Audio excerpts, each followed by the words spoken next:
Hey, everybody, welcome to the FreeMind Network Podcast. Today we are joined by Michelle Buckley. All right, Michelle is a licensed master social worker with expertise in a range of mental health challenges, including ADHD, anxiety, trauma, emotional abuse, parenting, and life transitions.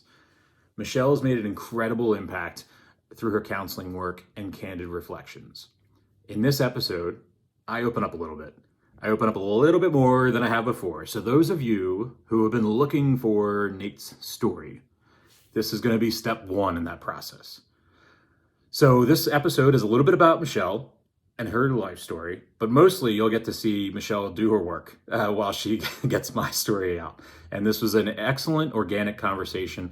I want to remind all of you that these episodes are unscripted and there is no agenda. This is two strangers connecting in real time. So let's check out today's episode. Hey, how are you? Good. How are you? I'm doing well, doing well. Thanks for taking the time today.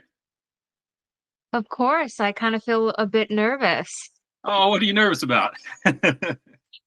I guess it's my first time doing something like this. It's super easy, and mine's just rarely casual, so very conversational. That's what I try to tell people. It's cold and it's like abrupt and it's authentic and it's genuine. So that's kind of what, at the end of it, when you look back, it makes a lot of sense. That's awesome. How long have you been doing this podcast? Because I see you're with multiple people. Yeah, so this podcast it started about a little over 3 years ago, but I was very much not consistent with it. So it was like every once in a while I was doing it, and it really started by doing discovery meetings with clients.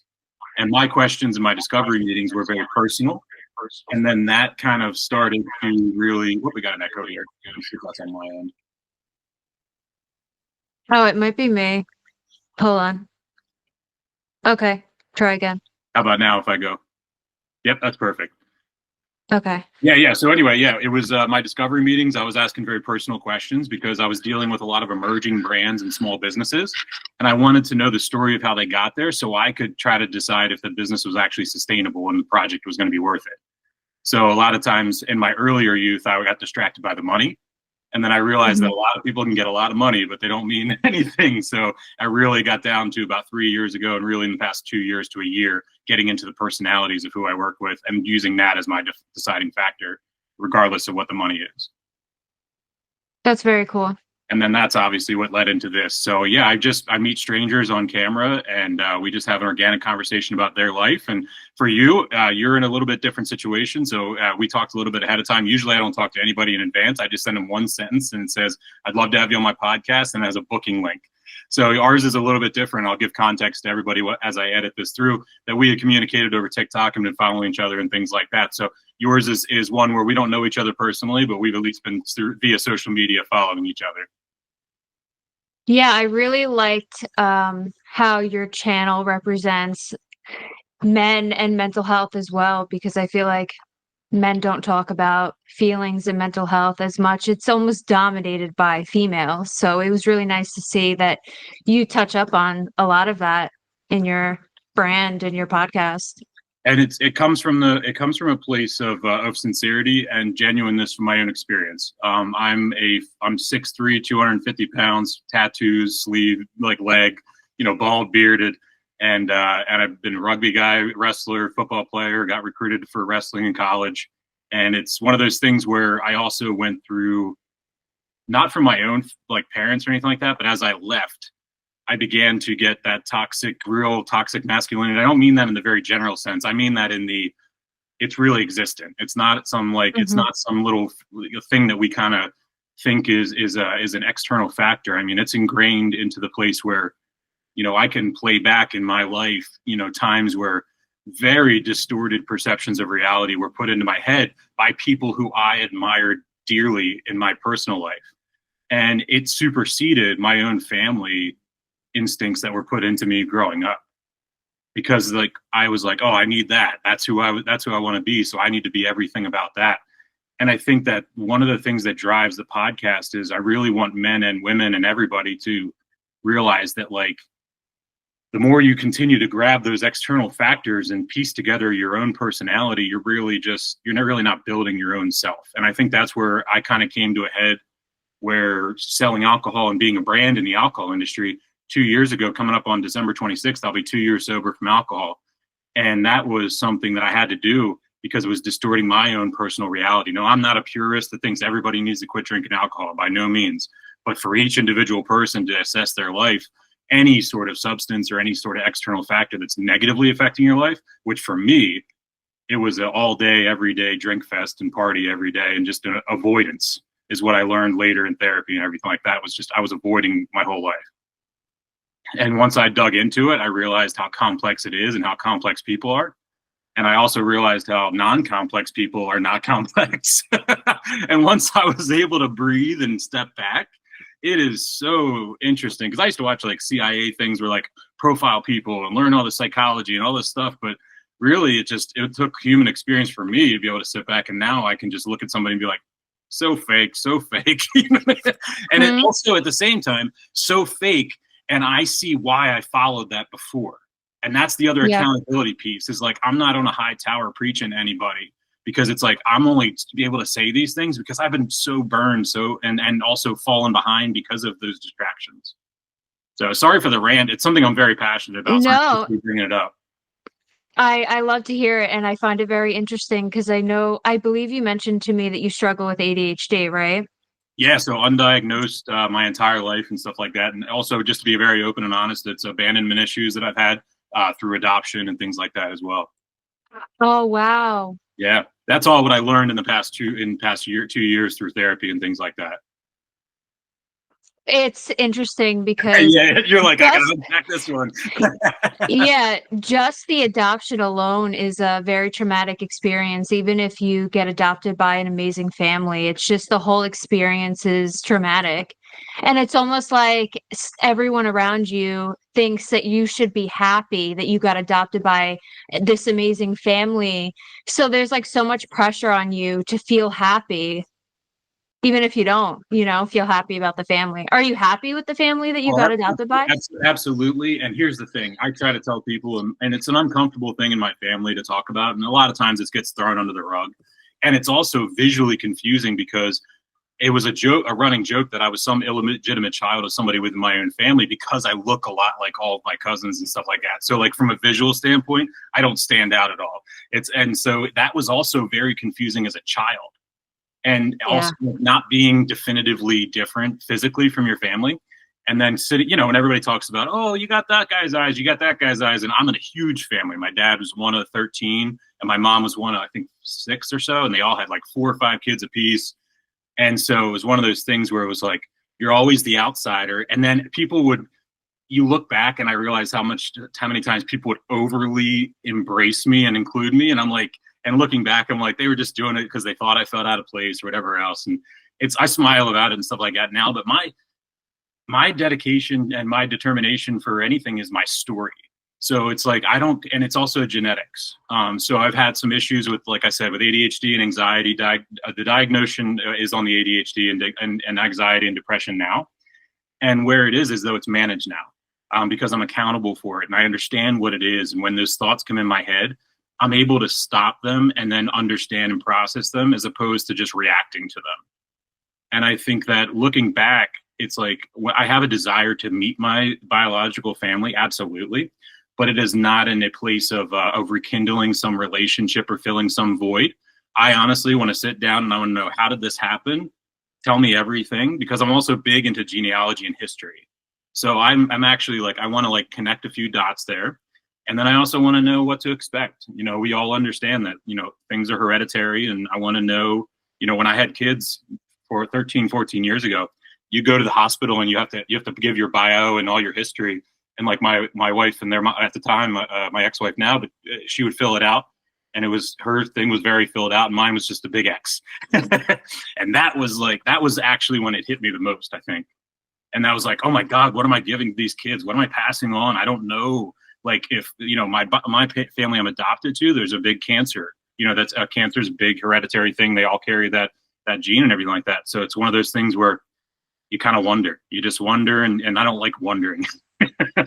Have you ever done the 23andMe I thing, did. just out of curiosity? I What did, did you and find? I'll say Hey, creators, founders, and dreamers, the FreeMind Network is brought to you by Cowabunga Johnny, where nostalgia meets creativity. Cowabunga Johnny creates custom cards that are perfect for personal keepsakes, team recognition, or even promotional items. These cards pop with personality and make an unforgettable impact. But that's not all. Cowabunga Johnny also crafts larger-than-life murals and nostalgic pop culture-inspired art. It's about connecting with your audience through bold, memorable visuals. Want to learn more? Visit cowabungajohnny.com and see how he's turning memories into art that connects. Let's create something amazing together. I'll say earmuffs to anybody that has never asked me any of that, but I am into, I think, my second cousin now, a gentleman up in Vermont. So we've through that DNA, I have connected with blood relatives so far.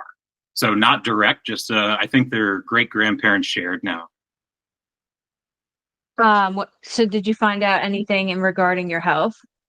Not my health yet. No, not my health yet. So, but the one thing that was interesting was my DNA was just a mixed match of everything. It was majority. It was like Irish and then a African and Egyptian as well. So that actually threw a whole nother realm into it from a genealogy historical standpoint. Cause I'm like, man, the Egyptian was 7, 8, 9 generations ago. That means I'm going through, the different empires and the different political reasons as to how that would interchange. That's really cool. Yeah. That's awesome. I would have never thought Egyptian.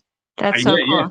0.7%. So it's not that much at all, but it's a 7 or 8 generations back. There's a Egyptian that's still carried through into this bloodline today. Yeah. I give you a lot of credit for being very open with your story, because I feel like that's something that's very hard to do and uncomfortable. And even for myself, I'm still trying to navigate coming out about my story. And I want to talk a little bit about however much you would like to share and stuff like that today about your story. And I kind of wanted to, for you, I want to volley a question back and find out specifically, was your personal experience related to your line of work that you chose? And then how did the two kind of parallel to each other?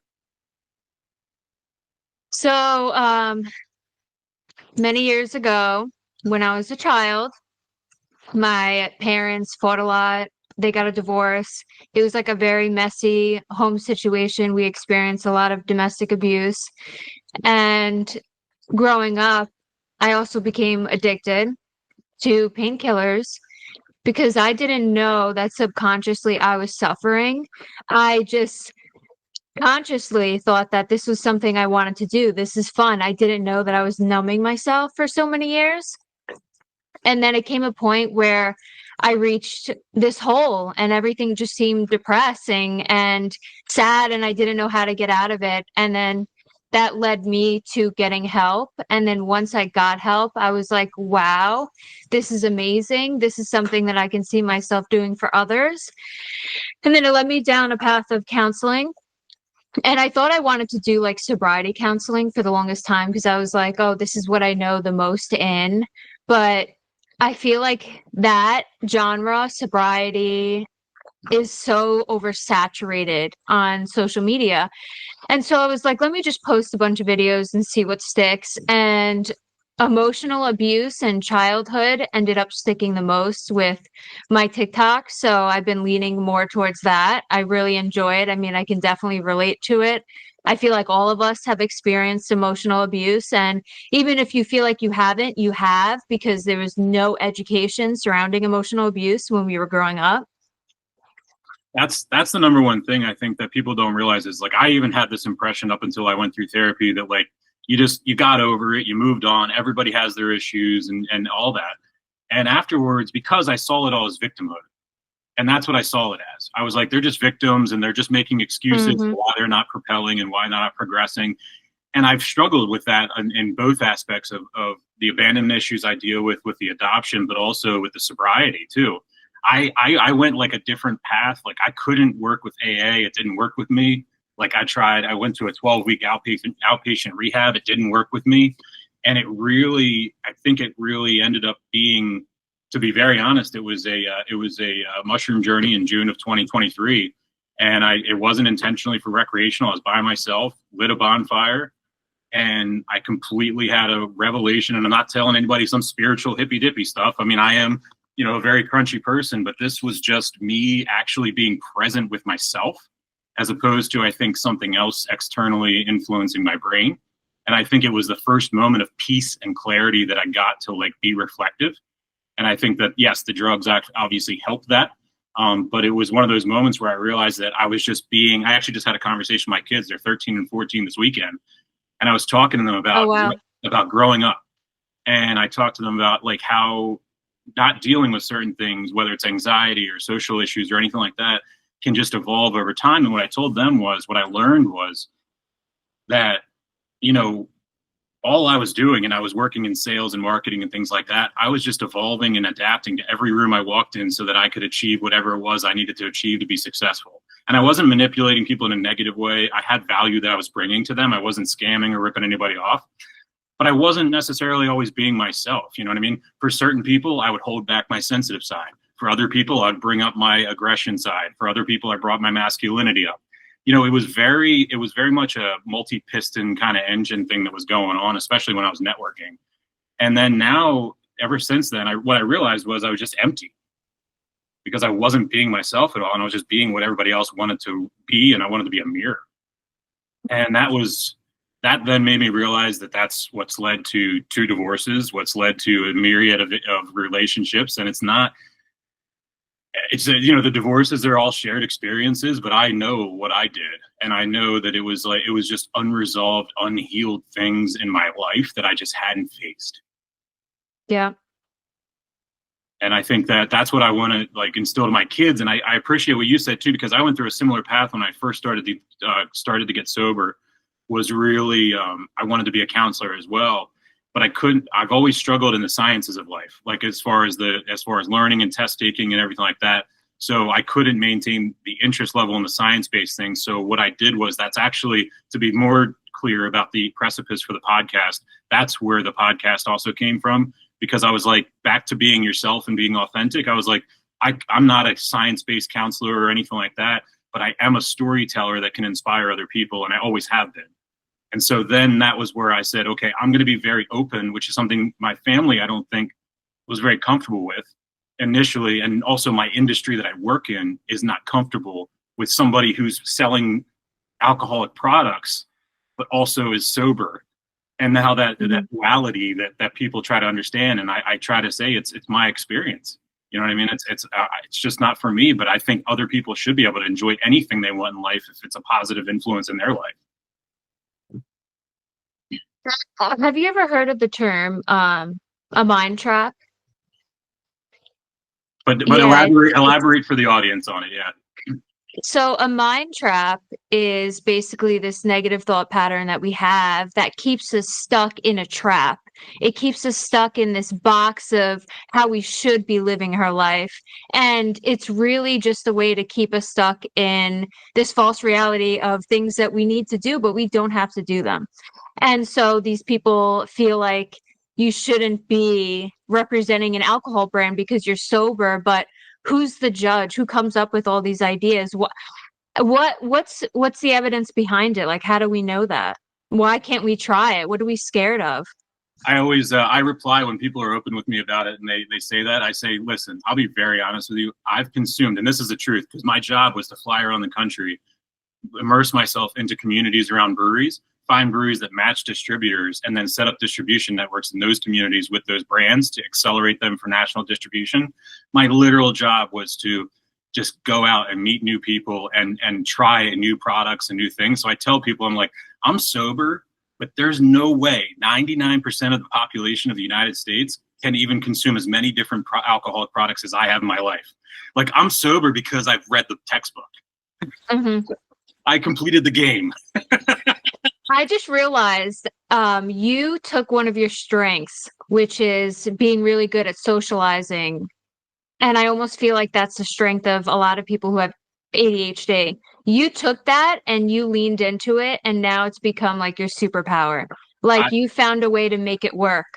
So I've taken medication before for my ADHD, and in the past year, I've stopped taking all medication, and I'm not telling anybody not to do this. This is just my experience.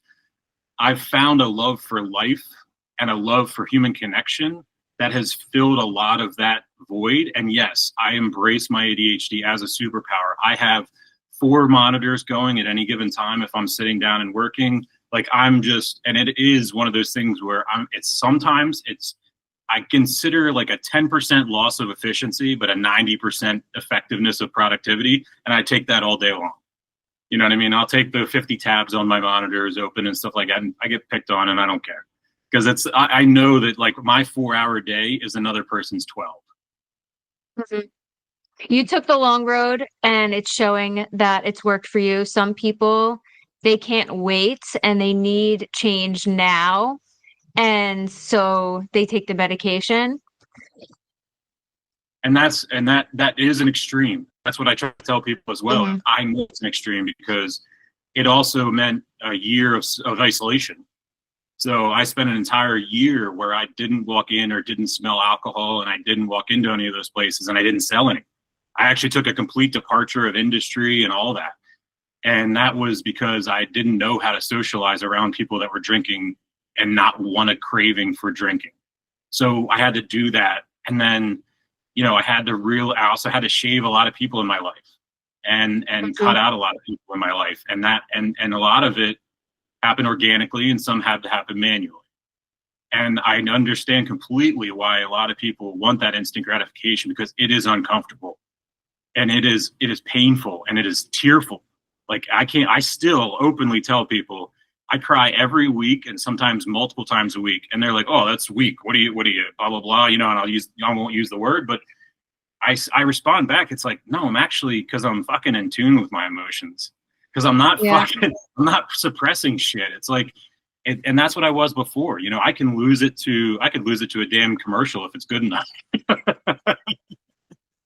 It's funny. It's so true though. Like a lot of people are scared to sit in these emotions of anxiety and depression because it feels uncomfortable. But once you learn to feel comfortable in sitting with these emotions, they won't be as scary anymore.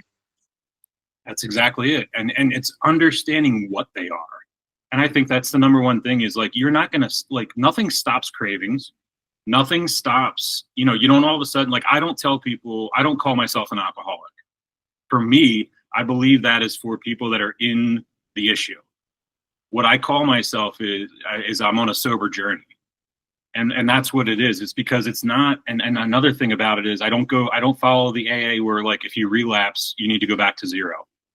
I believe that is suppressing growth. I believe it's suppressing self-confidence. And I believe it also gives away the accountability and the power when you do make those changes. So I know that this comment will upset a lot of people, but I also, when I was in AA, I didn't leave up my power to God. I do believe that there are higher powers, but my higher power was love. And that's what I would say in everything. And in AA, they got uncomfortable because I wasn't, with the program. And it was one of those things where I needed something that was connected to me, and it was the power of love. And I believe that love can really push people through a lot of different things. And I got through it because I had the support of my family. I in certain aspects of my family, my parents were fantastic. My children were fantastic. And we got through that. And I look forward to the fact that I'm 39 years old and I know people in my life, whether family or friends, that are 60 some years old and haven't spoken to their kids in 20 years because of drinking issues they had or whatever else. And I didn't want that. I didn't want to have my kids not talk to me for 20 years and then wait around and say, "Oh, they'll reach out to me when they want to see me." And then you do this self-deprecating thing for the rest of your life where everyone's out to get you and you're just some victim. And I couldn't do that. I couldn't do any of that. And from a financial standpoint, I've restarted my life to literal zero 3 times. And people, I'm not a millionaire, I'm not rich, but I've gone from the negative bank account to sustainable life 3 different times.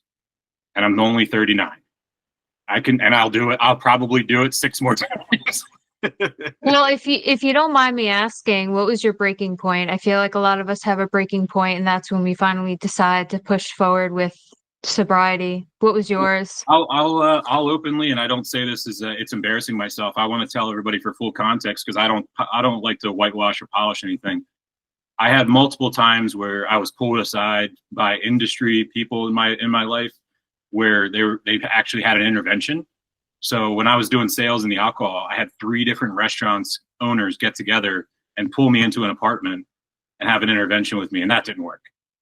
And then I had a time where I was on a good bender and I was on a run from different places, and one brewery like called every other brewery in the whole county just to let, like, not as a bad thing, but as a like, stop serving him and let's get him calmed down tonight kind of thing. And those things didn't affect me. I then had a marriage completely fall apart. That didn't affect me. And it wasn't until I keep going back to the consistency of my sobriety where I didn't have any relapses is what started in June 2023 when I had that mushroom journey. And I think because it was me realizing the accountability with myself.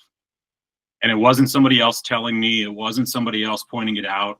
It was me finally, after so many years, seeing it and seeing it through my own lens and holding myself accountable in that moment. Wow. I've never talked in depth to anybody about this like I am right now. So there's a lot of people that are gonna see this and be taken back, and I hope in a good way. And I'm always very open about it. Yeah, just nobody really asks. The whole time when you were sharing, I was thinking in my head, like, how is he not crying? Every time I share, I feel like I'm holding back tears. I'll be we're on a Zoom. My body right now is vibrating. And I'm holding it back right now. Yeah, so my lips are quivering and stuff like that. So, and I'm not holding it back by any intention. It's just a matter of it'll come at some point while we're talking. So. Yeah. But I will let you know there is a physical reaction to this conversation happening. Yeah. It's cool how I feel like all of our journeys are different in a way, because I also didn't do AA. I didn't do the 12-step program. I didn't do an inpatient treatment. I did outpatient treatment. I just saw a counselor outside, and I saw a nurse practitioner for medication.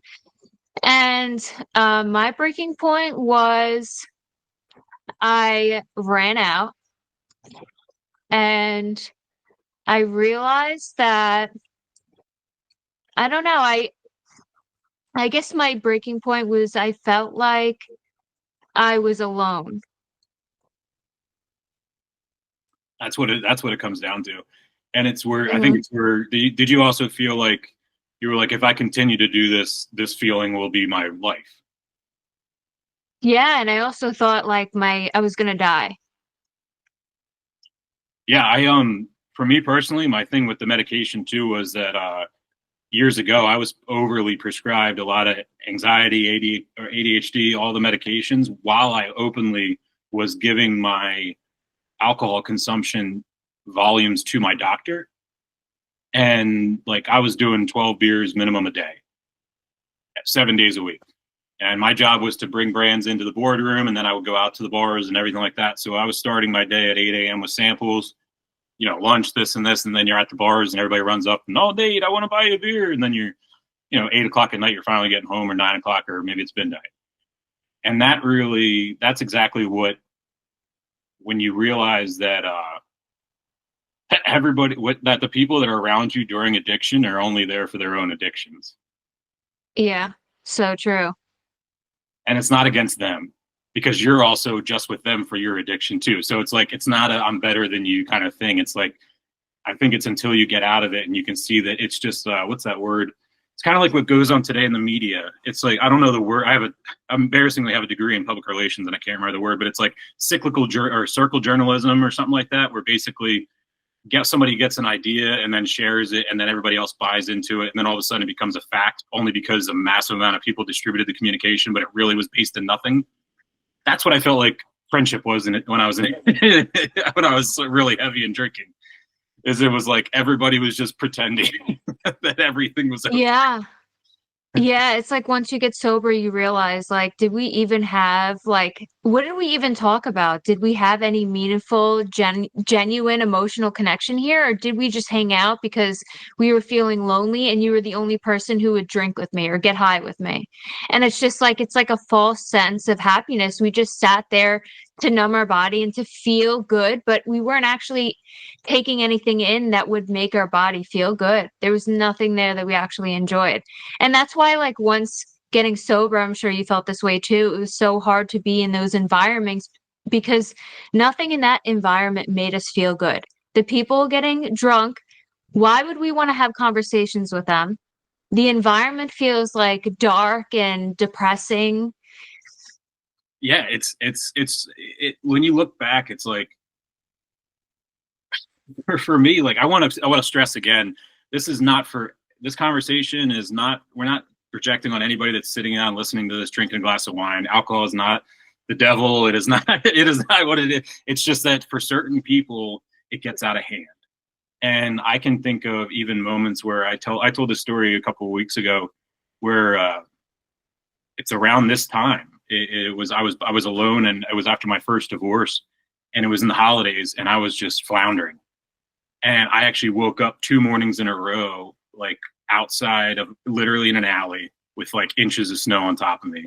And then woke up both days on a 4-day bender and just started walking. All I had was cash. My phone was dead. And I just started walking to find a bar that was open so I could just start again. And when I look back at those moments to where I am today, I just hope that that's who we're talking about. We're not talking about I had a glass of wine at 5 o'clock every day after work. I'm not projecting anything on that. I'm projecting onto people and hoping to inspire those that literally adjust their life to fill their substance. Mm-hmm. And that's who we're talking to at this point, at least who I'm talking to right now, because that's who I'm talking to. And especially during the holidays. Yeah. It's hard going back home for the holidays.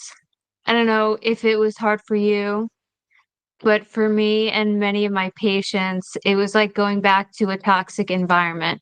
Did you feel that way as well? So for me, my home situation was interesting. It's like we are a very big party family. We're very, family reunions every year, lots of drinking and everything like that.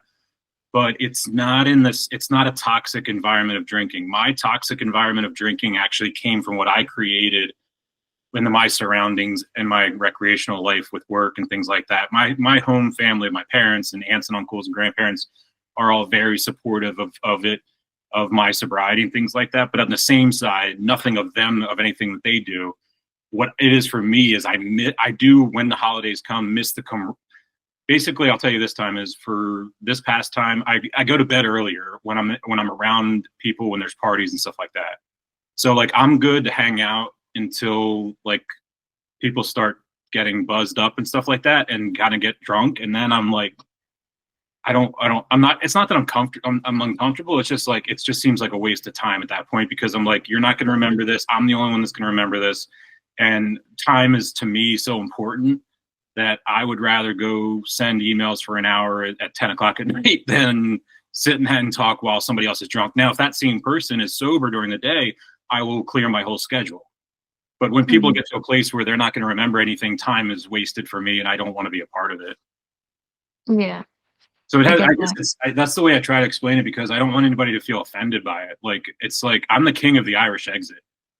Like, if I literally will be at a midway through a conversation and just leave. Like, if I know you're at this point.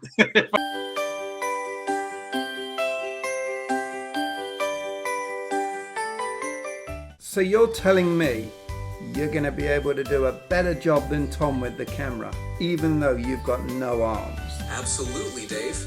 Even without arms, I've got the advantage of being all digital. No shaky hands, no accidentally covering the lens, and my focus is always on point.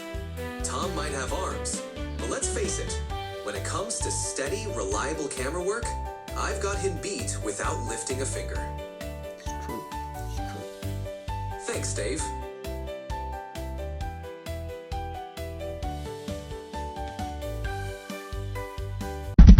Killers in the jungle. Killers in the jungle. Yo, listen, you hear that? Killers in the jungle. Killers in the jungle. Killers in the jungle. I know you're at that point where I'm like, he's not going to care or remember anything. Yeah. I don't know if you've heard this before, I'm sure you have, but people only get offended by things that they feel is true. They only get offended by things that they feel is true about themselves. And so like we're allowed to have our own opinions and they're allowed to be different from other people. And if they get triggered by it, that's something that they need to heal within themselves. I notice that, you know, when I post videos and stuff and I share my personal experience or my personal opinions, people get triggered. People feel like there's a right or wrong. There is no right or wrong. There's no universal right or wrong. It's all based on perspective. And so if what we're saying becomes a trigger for some people, that's okay. And that's just a sign that there's something inside of them that is not processed and they should go process that. I think so. For your content specifically, I love the like just I don't, the word's not the right word, but it's brash and it's raw, and your style is very much like, here's what I'm going to say, and it's not polished, and I love that. And that's what I think for me, I resonated towards your content because of that, because you were just like, there's no bullshit. This is what it is. What do you think about it? And then let's move forward. And that's kind of the same style that I have in life, where it's like, I don't like all the fluff either.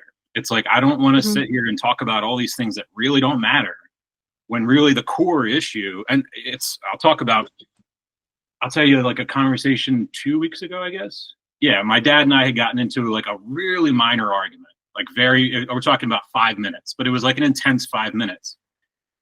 And then at the end, in the 5 minutes, I ended up just directly saying to him and just being calm and being like, dude, really get to the fucking point and tell me what is really going on here.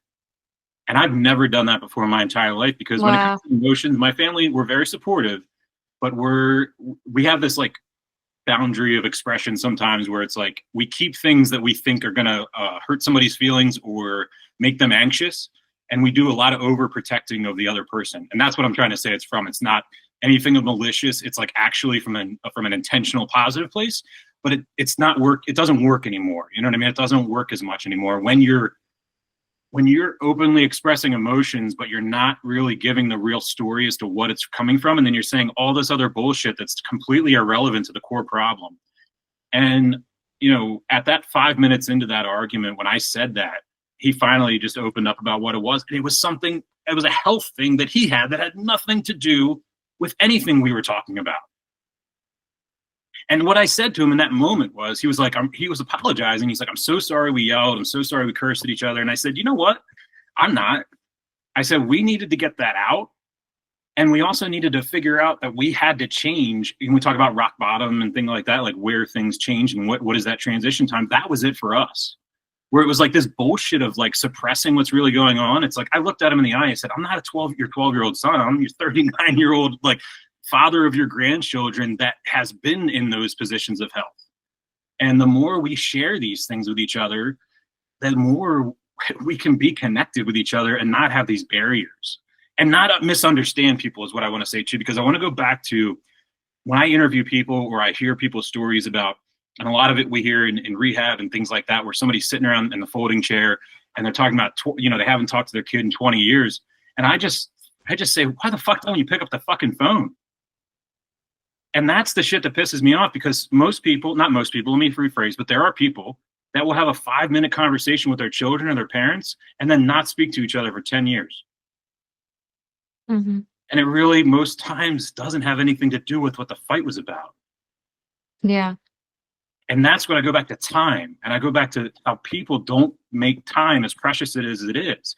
And I don't want people to go to an extreme, because I've had extremes in my life where, 10 years old, my best friend and cousin who lived with us, who was like my brother, he died in a car accident. We were both 10 years old. We were 5 months apart. I spent the next few years of my life thinking every day was going to end, and like just went to such extremes because I was like, life is finite, blah, blah, blah. And I'm not in a place now where like life is going to go on forever, but I'm also at a place where it's like, we need to appreciate what's going on now. and stop living in the past, stop living in the future, and just be appreciative of what is happening right now. Like this conversation right now, like these are things that are really important and need our full attention. And I think people struggle with that a lot. And I hope that when people hear stories of ours and stuff like that, they can understand that there are ways to move forward past those moments. And there are ways to like repair relationships too. It's those mind traps that I was telling you about. They get stuck in this negative thought pattern that keeps them trapped in either the past or the future. And some of these people that you mentioned that are too afraid to pick up the phone and call their son, who they probably miss and love, are stuck in this idea that, they shouldn't do that, or that they're embarrassed, or that their child might not want to hear from them. And they let those negative thoughts control them, control their life. And they don't realize that they could stop those thoughts and they could take control over their life. And it's not a superpower. It's just a changing lens. It's literally just looking at life a different way. We're not projecting or promoting like you got to go to the gym 30 days a month or anything like that. It's just changing the way you look at life and changing the way you look at people. And I think that and also, I mean, a lot of it, the same thing with my kids this weekend. I was talking about, when people, I used to be in groups where, you just sit around and talk shit about other people for an hour or two at a time, and then everybody else's problems, and you never even address your own problems with each other. And it goes back to the argument with your dad or my dad. It's like one of those things where you wasted all this time when really you could have just talked about the problem. And when it's the same thing, you sit around and I stopped doing that about 2 years ago. I haven't done it since then. And I look back at it, and I don't look down on those types of people, but it also is usually a flag to that type of person, of the mindset trap, is the ones that sit around and gossip and just talk shit about other people and judge other people are usually in their own mind trap. And what I found is people that are moving forward in their life don't sit around and talk about other people. We talk about what we're doing. Yeah, it's so, like, I don't want to say the word crazy, but it's pretty mind-blowing to think of why they're doing that. I learned recently that it's like a coping mechanism, talking crap about others. And it's because when we feel anxious or we feel uncomfortable or we start to feel guilty or feel like we made a mistake, the way that we cope with those feelings, a quick fix, is to start talking bad about others, because then that brings us some good feeling inside. But people don't realize that they're talking about all these things as a way to cope with how they're feeling on the inside. It's just a quick fix, but it'll keep you wrapped in that circle of feeling that way and talking about them. But they could feel better in other ways. And like you said, it's kind of putting a barrier towards making genuine connections, because how can you really make a connection with each other if you're not talking about your own problems and how you're feeling? If you're talking about other people, it's like, what are we even talking about?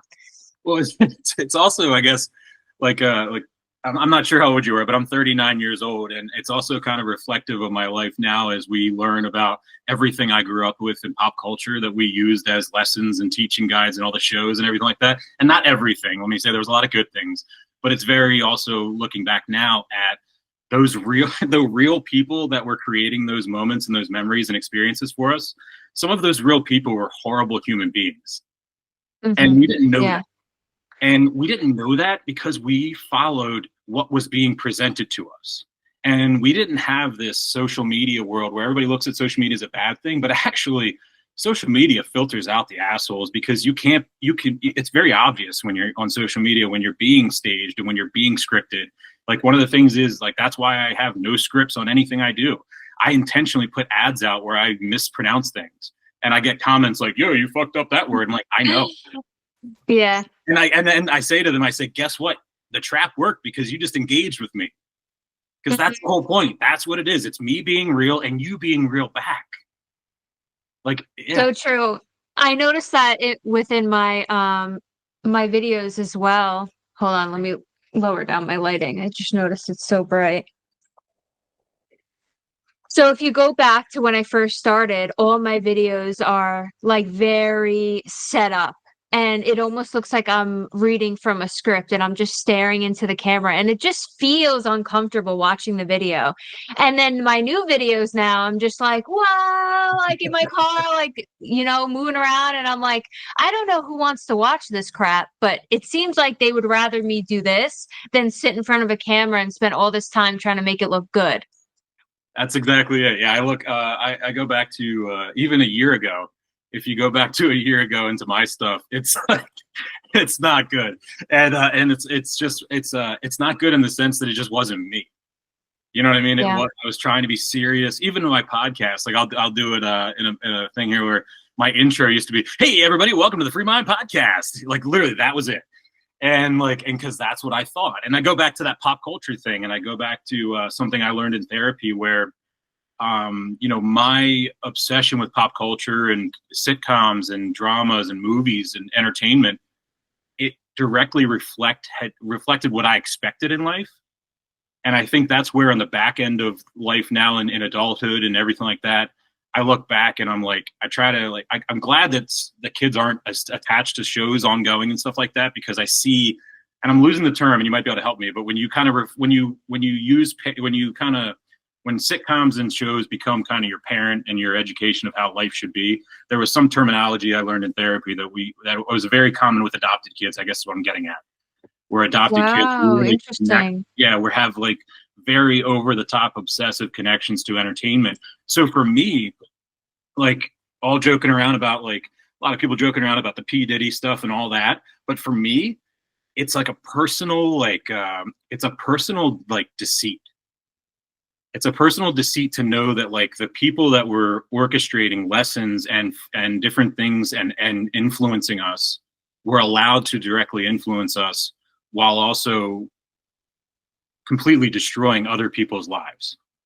And I think like I don't think anything of everybody when it comes to that stuff in pop culture. I'm not one of those people that's like Hollywood's the devil, but it really disturbs me when the evidence comes out and when these stories come out, and then it's just like I don't, from a moral standpoint, that gets me, where I'm like, how can these people be there and be able to influence kids and things like that? But it's part of life, and it's part of I guess the corporate influences that we have going on and stuff. I was talking to my grandfather the other day about Coca-Cola, and he was born, I don't remember now, in the 20s maybe or so, and he was born 2 years after Coca-Cola changed Santa Claus from green to red, and he never knew that in his entire life. And I guess it was like because he just grew up, and it was like one of those things, and people don't realize it's like we allow these external influences to like create realities for us. And I'm not saying corporations are bad, but what I'm saying is when you allow that marketing and that influence and that manipulation become part of you, that's when it's bad. But it's also your responsibility not to allow that to happen. Yeah, I remember being a little kid and hearing like, oh, well, you got to watch what you watch on TV because it really influences the way you think. And I'm like, they're just being conspiracy theorists. But now that's like a huge topic in the therapy world. We talk about how those shows, Pretty Little Liars, Twilight, there are so many shows that promoted grooming, that promoted all of these like toxic relationships, these predatory relationships, and we see it on TV as, oh my God, that's so romantic, and then in real life we're getting groomed, we're being abused. And that Diddy situation that you mentioned, that guy groomed everyone around him. And we believed that was okay because of all the crap that we see on TV. It makes it seem normal, and that's what they're doing. They're normalizing it. Yeah, and to the point where it's it's a multi. This is where I go back to my degree in public relations. Everything that goes on now in life, I can see because I'm not sucked into it. It's all textbook, like public relations manipulation and propaganda. And it's not a conspiracy theory. It is what's going on. And it's not all bad. Like not all media is bad or anything like that. But when you look at it, it's also the scary part is it's so highly intelligent because it's a multi-pronged approach. And if you go back to like for my youth and stuff like that, you had, in American Pie, you had Stifler's mom. So not only did you have a highly sexualized movie that was extremely popular when we were kids, then also you add in this like mother fetish, and then you reinforce it a few years later with the Stacy's Mom song, and then you push that through the Billboard charts, and now it's just not a movie, it's in your car, and it's in your headphones, and then you have the movie on the screen, and now the multi-pronged sensory infiltration begins. And now, you know, you look 20 years later, and one of the top like searches on porn now is incest and like fucking stepmom shit. And everybody's like, oh, kids today or adults today, everybody's fucked up. It's like, yeah, we are, but we're also products of what just happened 20 years ago. It's a 20-year process to lead to a distorted reality that then becomes this repulsive image. And yeah, back then, oh, it was cute. Stifler's mom. You know, you didn't show them having sex. You showed them walking in the room and hanging out in the pool room. But now 20 years later, that is the fetish of choice. Yeah. It's really sad to say. I hear from a lot of my patients that that's been a thing that's happened at home is incest. It's very common, unfortunately. Hate to say it. So I'm not making fun of it at all. I'm not making fun of it. It's not just a thing that when I was younger was held to like, you know, like I grew up in West Virginia, and I always heard that growing up. Like, oh, you married your cousin and stuff like that. That was a joke that people made about rural areas. And now it's becoming mainstream, I guess, is what I'm trying to say. Yeah. This might be a little off topic, but it popped up into my mind. I'm sure you know this, or maybe you don't, but I found that, you know, incest is very, very popular in the Spanish community because they're coming from low income neighborhoods, low income families, and a lot of them have big families and very small space, and all of them are living in one space, and there's a lack of education, a lack of mental health, because there's a huge stigma around mental health, a lot of mental illness, and so incest is very, very, very high in the Spanish community. Well, and it's also not, I mean, it's also in other communities for exactly those same reasons. And when you really, like, even if you go out of race, and I do make the comment about rural, but it is a thing in rural. And it's also, it also is a thing in rural because of lack of socialization. And there's not big cities to infiltrate and see other places and other people and other experiences. So you do, back to the mindset trap. That's exactly back to the mindset trap, where you only know what's around you. And then that begins when you become of age and things like that. I don't like support any of that type of stuff, but in my travels around the country, my anecdotal experiences are very much back to exactly like you just said. And it wasn't my experiences were never tied to any specific aspect, but it definitely, I saw it in other areas of life where any place where there's a lack of socialization, that becomes prevalent. Like you're saying in the poorer communities. I'm not even saying, in my experience, I've seen incest and I've seen grooming in all races. The key from my experience that I've seen comes to the socialization. When you have a lack of external socialization to then be able to see that, because your world becomes your world.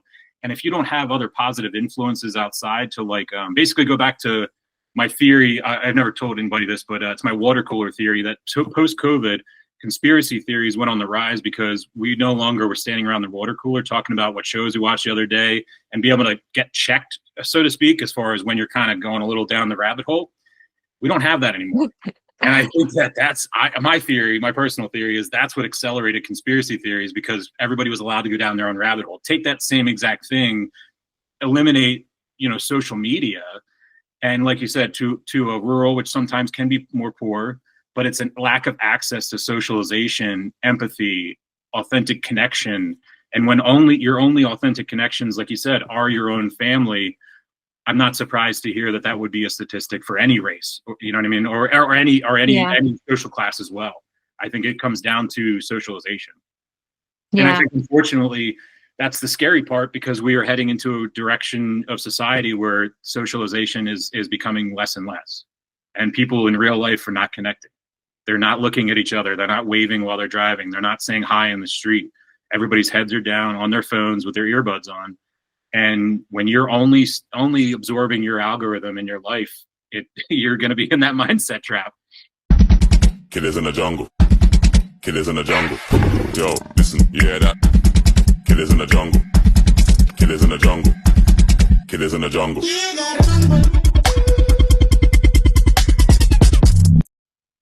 Yeah, there's been a spike in anxiety with the younger ones, and it's because there's such a pressure of responding and getting back to people on the phone. And so they're glued to the phone and they feel like they have to get back to all their friends and be in the know of Instagram and social media. And so they feel so anxious all the time, and they're not aware that they're not living in the present. They're living in a virtual reality because they feel pressured to get back to people. But if they're able to just put the phone down for a couple of hours, they'll be able to relieve a lot of that anxiety that they're feeling. I feel, and I feel a lot being the first half of my life being so analog pre-internet, and the last half of my life being all internet, and literally my career being on the internet. I wish my kids had the same experience, because it can ease that anxiety. But I agree completely. I see it from them. You know what I mean? And it's one of those things where they're good about like at this point in their life, they're good about, okay, let's take it. Let's be present right now. That's what we say. We're like, hey, let's be present. And we all put our phones down, focus modes. But I can see it, because I see it in my own thing. I'll see messages on TikTok go through, or Instagram and things like that. And I'm like, I got to answer this. But then I'm like, I got things to do, or I want to just relax. I'm like, no, you can get to it later. And I think that's what brings back that 90s and early 2000s nostalgia that's ironically rising on social media, because the thing that people miss is and when kids look at it, and they look at it nostalgically for the fashion, but it was really the fact that we were all smiling and stuff because we were all genuinely connecting. And I think that's what my kids always watch, like old videos, or they'll go like, I've always been a photo taker and a video taker my entire life. So my kids just have a treasure trove of like my memories that they can go through, scrapbooks and all this stuff. And they're like, man, even this past weekend, they were going through two from high school, and they were like, this is so, like, everybody's faces are different. Like, none of my photos were posed like they are today. Like, it's very different when you look at the human reaction and the human experience on photos prior to social media. Like the way people act on when they're getting the picture taken was completely different as well. How so? There wasn't, so today, if you went through somebody's news feed today, I could choose like 3 or 4 poses that are going to happen throughout the entire, if I go scroll all their photos with their friends. It's the duck face, it's the butt out, it's the arch back, it's all these different things. And then guys have 3 different ways to do it. If you go back, like at least from my experience in my scrapbook, and I'm about to put together some videos where I'm going through all these old photos and these old videos, and I'll put them online. Oh, that's cool. It's just the way people were like, everything just looked more spontaneous, I guess I'm trying to say. It wasn't intentional. The photo wasn't as intentional as it is today, I guess is what I'm getting at. And the thing my kids always got was like the blurriness, and the lighting wasn't always, and back to what you were saying about lighting, it's like the lighting wasn't always perfect, and the blurriness sometimes happened, or it was in motion. But my kids look at that and they're like, well, that was real. Mm-hmm. And then I try to explain to them, like, what was really real was having to wait a week to figure out if the photo even came out. When you had to wait for the 1-hour photo, or if you didn't have enough money, you had to wait the week for Walmart to ship it back to you. Yeah. But I want to have, I know we're closing out here in a couple of minutes, but I want to have, if you don't mind, I'd love to have another episode where we dive in specifically with children and things like, and your specific specialties and line of work. I think that's very fascinating. And I think it's also something that is not talked about a lot on social media. And I'd love to dive. I feel like I definitely feel like I overpowered the talking in this conversation. So I'd love to do a That's okay. And put it on you. Yeah. I enjoyed getting to know you. I have to admit, like, I do this with a lot of founders, community members, CEOs, and stuff like that. But you're the first one in your line of work, so I think I naturally felt like I needed to unload on you more. That's totally okay, because I was feeling nervous about this podcast, and getting to know you more made me feel comfortable. And that's probably one of the reasons why a lot of people gravitate towards you, is because you're real in a short amount of time. You can just be yourself. Yeah, no, it is, and I normally don't overpower the conversation, so I do apologize on that, and I do admit that that is something I'm working on. But yeah, I would love to have another episode and talk about your life and your experiences specifically, and also your line of work, because I think that for me specifically, and I want to say this as a compliment to what you do, is that, and this is not, I don't want anybody to any comments of this. I just like to call out it before it even comes out. Is like, I was raised by great parents. I was raised by a great family. We did not grow up in a place where therapy at my age, when I was younger, was a common thing. It was not. It was a minority thing, and it was not also accessible from a financial standpoint. That's what I want people to understand too. Today, it's a little different. You know what I mean? Insurance and things like that. It wasn't financially as accessible. So what you do and what you're doing, and it will be changed. It's not the instantaneous thing. And you don't go through therapy and get fixed right away. But I look forward to, from seeing what my daughter, when she went through her therapy and things like that, the evolution that occurred with her. Those are the building blocks that I feel like is going to make her a stronger 39-year-old, and than I am right now. And I really feel that what you're doing is powerful. And I've it's you say about the content and being in your car, it's because you make it accessible. And I think that's what when it comes to therapy and counseling and people being open to strangers and giving themselves fully to somebody else, it's to be accessible, and people want to find somebody that they can connect with. And I think that's why people relate to your car videos more than your production videos, because everybody sits in their car and has reflective moments, and you're recording them and helping them through them. And I think that's the power in the way you present yourself. But on the backside, the power in what you do during your day-to-day is just it's so commendable, and I really appreciate it. And the kids, you might not see it immediately, but I know 20, 30 years from now, these kids are going to live better lives because of what you're doing right now. I really appreciate that. And I agree with you. I really think that, therapy is going to change the world for so many generations. I feel like we're going to be a happier place society-wise. We're going to be able to finally connect with each other in ways that we were never able to connect before. No, you're exactly it. And the press, and back to your first question, the precipice for this podcast, it was through revelations, through therapy. I didn't naturally just start connecting with people and wanting to learn people's stories. I always wanted to learn their stories, but not to the depth that I do now. So I want to remind everybody in closing that I want to thank you, Michelle, for taking the time today. I want to tell everybody we are going to have a follow-up episode. So I definitely want to everybody that was interested in this, and also everybody that's ever asked the question of, Nate, you don't share enough about your story. Well, this was your episode. So I don't know how many more of these I'm going to do, because that was intense. But I just appreciate you taking the time and being open. And I want to remind everybody as well that this was completely authentic and completely genuine. There was no communication ahead of time as far as what we were going to talk about. There were no questions ahead of time. We just hit record and organically went into some very deep topics. And I really appreciate you being so open and willing to do that, Michelle. Thank you so much. It was nice meeting you. And I look forward to seeing you again. Absolutely. Thank you so much. You take care. Bye, you too.